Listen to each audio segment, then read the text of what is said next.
Hello friends, जय श्री राम। देखो, आज का वीडियो बहुत इंपॉर्टेंट है। जो लोग फेल हो गए हैं उनके लिए। देखो, जो पास हुए हैं, जिनका सिलेक्शन हो गया है, जिनको जल्दी ज्वाइनिंग मिल जाएगी, उनको बहुत बहुत बधाई।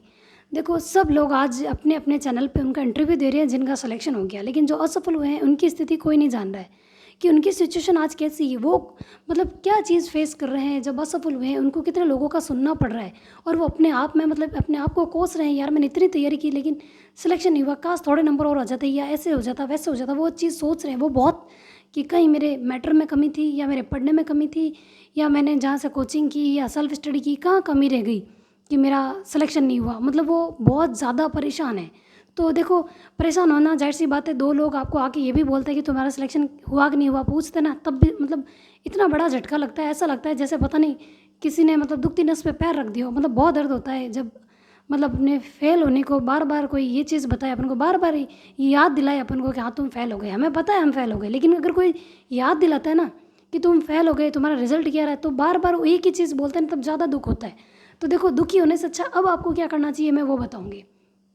देखो, first grade, second grade, third grade, तीनों के रिजल्ट आए हैं। जिनका सिलेक्शन होना था हो गया, लेकिन जो असफल हुए हैं वो हो गए। लेकिन अब उन्हें क्या करना चाहिए।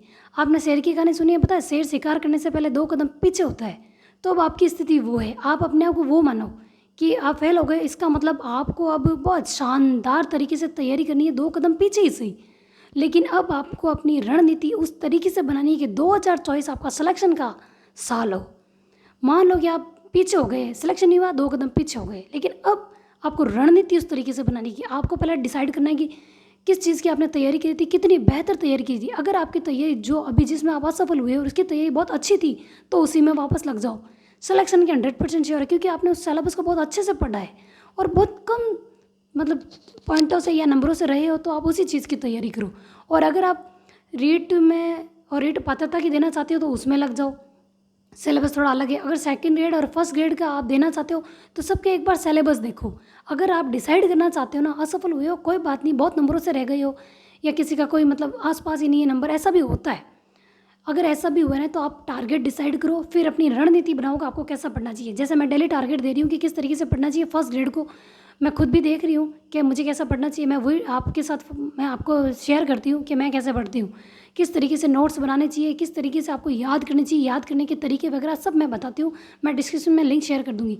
लेकिन देखो, अगर आप असफल हुए और उसका रोना रोते रहोगे तो आप सफलता के लिए आपका टाइम बहुत कम मिलेगा। आपको नेक्स्ट पढ़ाई करने के लिए, नेक्स्ट टारगेट अचीव करने के लिए आपके पास समय कम हो जाएगा। क्योंकि जब आप रो रहे होते हो ना, तब कोई तैयारी कर रहा होता है, क्योंकि उनका तो कोई रिजल्ट नहीं हुआ, वो तो फर्स्ट टाइम तैयारी करेंगे, तो वो तो अब से लग चुके हैं। तो आप जब तक रोओगे तब तक वो आपसे कितना आगे बढ़ जाएंगे। तो अच्छा है ना, रोने से बढ़िया है कि आप टारगेट डिसाइड करो, अपनी रणनीति सेट करो कि अब आपको किस तरीके से जाना है आगे। डिसाइड कर लो लक्ष्य और अभी से लग जाओ। देखो, असफल हुए ना उनकी कहानी कोई नहीं पूछ रहा है, सफल लोगों की कहानी का गुणगान सब कर रहे हैं। अगर आपको सफल होना है तो समय रहते आप सिलेबस देख लो, लक्ष्य डिसाइड कर लो, किताबों का चयन कर लो और पढ़ लो। अभी मार्केट में नई किताबें नहीं आई है तो आप पुराना मैटर कहीं से भी आपको मिल रहा है, कर रहा है, तो सिलेबस निकाल के लग जाओ। जितना जल्दी लगोगे उतनी सफलता के करीब पहुंचोगे आप। सिलेक्शन के करीब पहुंचने का यही अच्छा अवसर है आपके पास कि जो लोग, कुछ लोग खुशियां मना रहे हैं। अगर थर्ड ग्रेड में हुआ है तो वो सेकंड ग्रेड की अभी तैयारी नहीं कर रहे हैं, क्योंकि अभी वो खुशी में मगन है। और जो सेकंड ग्रेड में हुआ वो फर्स्ट ग्रेड की अभी नहीं कर रहे होंगे, क्योंकि वो खुशी में मगन है। फर्स्ट ग्रेड में हुआ है तो उनका तो बहुत ही अच्छा है कि उनका हो गया है। और जो फर्स्ट टाइम तैयारी कर रहे हैं तो वो बहुत डेडिकेशन के साथ तैयारी करेंगे, लेकिन उन्हें थोड़ा नॉलेज कम है, लेकिन वो कोशिश अपनी पूरी करेंगे कि उनका फर्स्ट टाइम में सिलेक्शन हो जाए। और फर्स्ट टाइम में हो सकता है, उनका भी हो सकता है। ऐसा नहीं है कि जो मतलब लॉन्ग टाइम से तैयारी कर रहे हैं, ढंग से तैयारी नहीं कर रहे हैं तो सिलेक्शन नहीं होगा, लेकिन अगर ढंग से कर रहे हैं ना तो वो आपसे बहुत ज़्यादा आगे है। मैं तो यही कहूँगी कि मैं ये आपको बता रही हूँ ना, इस समय भी कोई पढ़ रहा होगा, हर समय कोई ना कोई पढ़ रहा होगा। जब आप कोई काम कर रहे होते हो या रो रहे होते हो ना किसी भी चीज़ पर, तो उस समय कोई पढ़ रहा होता है। तो देखो, आपको उनसे आगे निकलना है तो अभी ही डिसाइड कर लो, आज डिसाइड कर लो। लॉन्ग टाइम तक रोने से अच्छा है आज डिसाइड कर लो और पढ़ने बैठ जाओ। कल कल कभी नहीं आएगा।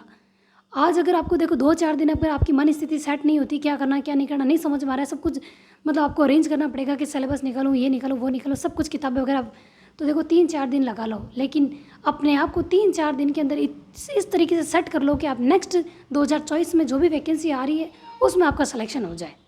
ठीक है, तो ये थी मैं आपको बताने वाली कि आप सिलेक्शन के लिए अगर तैयार हो तो अभी से लग जाओ। ठीक है, वीडियो पसंद आए तो like share subscribe. Thank you. जय श्री राम।